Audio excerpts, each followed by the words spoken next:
यानंतर एक धक्कादायक बातमी आहे। जयपूर मुंबई एक्सप्रेस गोळीबार प्रकरणामध्ये घटनेच्या दिवशी आरोपी चेतन सिंगचं वर्तन विक्षिप्त प्रकारचं होतं असं सांगण्यात आलं आहे। तक्रारदार निवृत्त रेल्वे पोलिसांना न्यायालयामध्ये तसा दावा केलाय।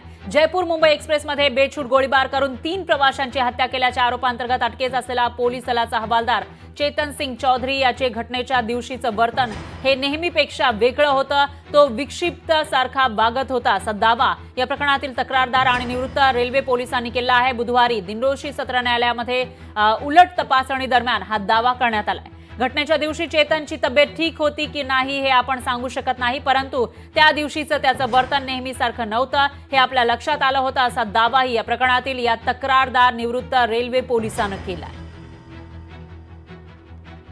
तर काही महिन्यांपूर्वी हा सगळा प्रकार घडलेला होता। जयपूर मुंबई एक्सप्रेसमध्ये हा सगळा प्रकार घडलेला होता। त्या ठिकाणी पोलीस दलातील एका कर्मचाऱ्यानं आपली रिव्हॉल्वर काढलेली होती आणि बेछूट गोळीबार केला होता। त्याच्यामध्ये 3घांचा मृत्यू झालेला होता आणि त्याच आरोपीचा त्या दिवशीचं जे वर्तन आहे ते विक्षिप्त प्रकारचं होतं असा दावा न्यायालयात करण्यात आलाय।